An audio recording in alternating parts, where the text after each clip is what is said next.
The A7C II is here, and it is basically the best hybrid camera on the market right now for its price. It's got the best value. I've spent the last 7 days in New York City going crazy with this camera, barely getting any sleep, shooting non-stop every single day, and I can say, wow, this did an incredible job. Watch my New York cinematic if you want to see what this thing is capable of. 95% of the shots were all handheld. I used the gimbal like twice, maybe one time. And let's get a quick review going and then compare it to things like the ZV-E1 and the A7 IV, which is what I'm shooting on right now, because some of the internals are basically the same. Let's compare everything and see what you should buy given how there's so many good options. Let's jump into the review. Alright, so if you didn't know already, the A7C II shares the same sensor as what I'm shooting on right now, the A7 IV, and basically all the characteristics of the videos and the photos are the same. We've got 33 megapixel photos, really quickly, 4K 60 with the 1.5 times crop. I was a little bit disappointed knowing that it's still 4K 60 cropped, but because the stabilization is actually better, the 4K 30 actually got me by, and I tend to use 4K 60 to cheat and then slow my footage down to make it seem more stable, which is something you shouldn't do, but it's safe to say that really didn't bother me because I shot 90% of the time 4K 30 and it did not come back to bite me, which is great. On that note, we also have 7 stops of gyro stabilization. They haven't called it pure stabilization. It's a bit weird, but I believe the gyro processing is better now, so long story short, it's like the equivalent of 7 stops of image stabilization. I do think it is better. We're going to compare it to the other cameras later and do a full breakdown. It also has the AI autofocus, which is going to every camera now, and honestly, I can't live without it.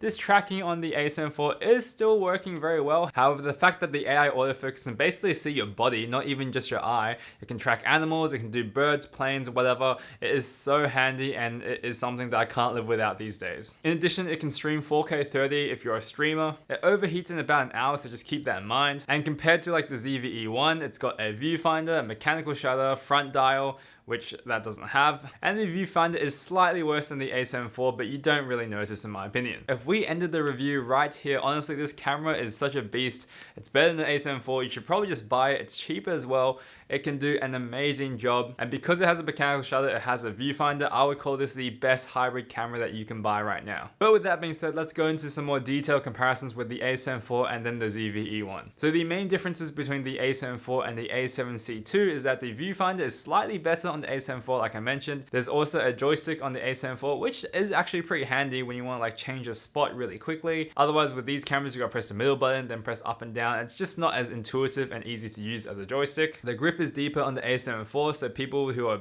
big units, have big hands will enjoy that more. And the A7 IV has dual card slots, which everyone raves about and finds so important. To be honest, I've moved on to one card slot. I've been doing perfectly fine. My videos don't corrupt. Well, if a video does corrupt, it's just that one single video, which is a short burst anyway. It's not gonna wreck your whole card. And things like Red Komodos, they have one card slots. Sure, they might be a bit more reliable, but at the end of the day, you're trusting the machine, you're trusting this machine.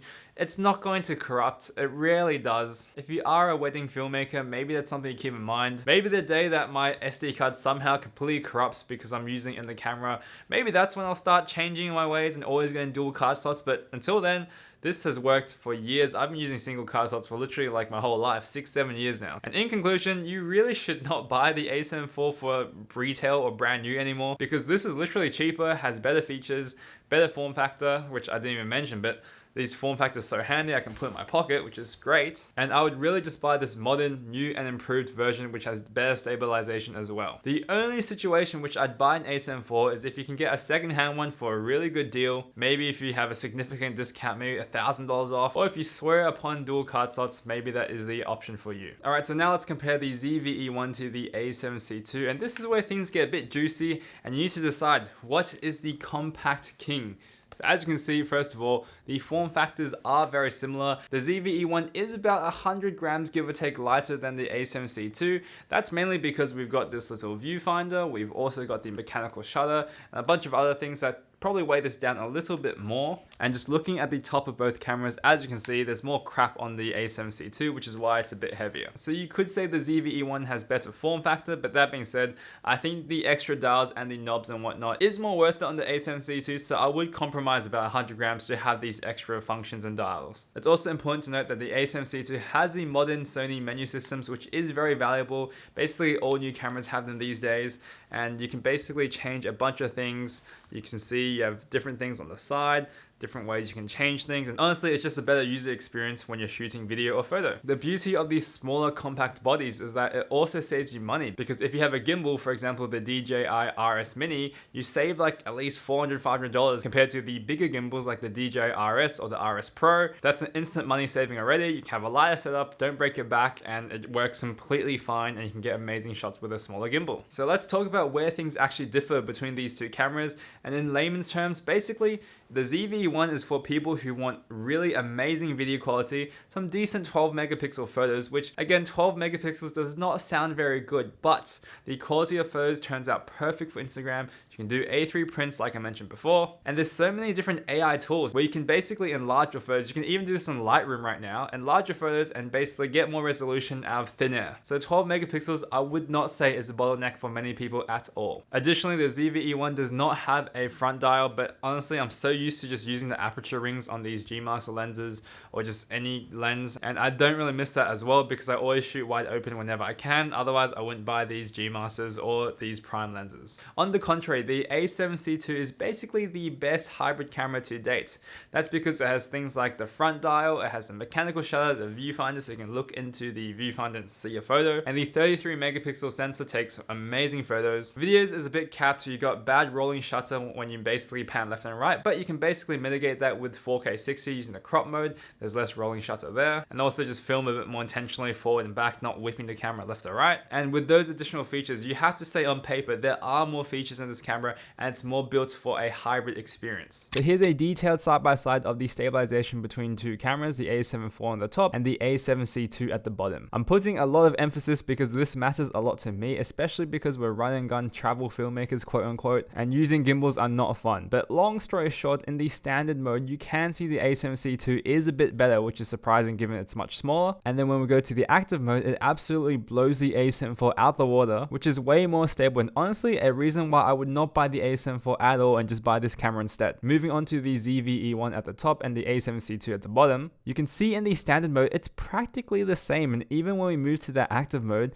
it's very similar as well. I might give a slight edge to the A7C II, but honestly it's very marginal and it looks the same to me. Something that's interesting is that on the ZV-E1 on the top, I'm using an f4 lens with the 12800 base ISO. I'm using a 1.4 lens with the base 800 ISO on the A7C II at the bottom. And although the base ISO for the A7C II is 3200, it's kind of crazy to see how much low light performance you get given I'm using an f4 lens. The stabilization, after doing a very deep comparison, I think is a little bit better on the A7C II.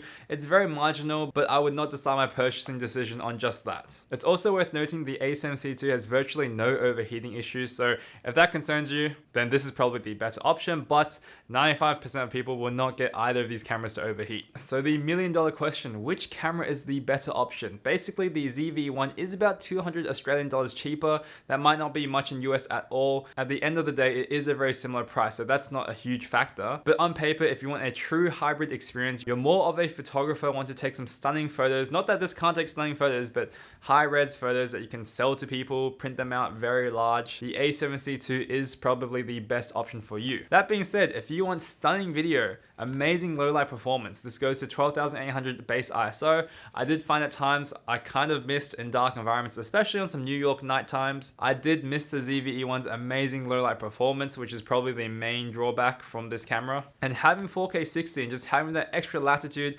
anything, I can slow it down whenever I want. If I'm too shaky, I can recover the footage with 4K 60, or if I want slow cinematic shots, that is such a benefit in my opinion as well. So that's basically that. The A7C II is a monster of a camera. It would work so well for so many people, so many content creators, photographers, professional work, anything. If we're taking my personal judgment on these two cameras, I think I'm leaning a little bit towards the ZV-E1. But that being said, I've been taking some amazing photos with this, so I'm honestly a bit on the fence as well. When I'm going traveling, I'll bring them both anyway. I'm a bit sport in that respect, but if I were to personally choose, I like video, so I guess I lean a little bit towards the ZV-E1. But I could easily live on the A7C II for all my content as well. So overall, depending on your use case, pick either of these cameras. I think the majority would go for the A7C II, but the video shooters, you know who you are, the ZV-E1 is an amazing camera. Anyway, thank you for watching and I'll catch you in the next one.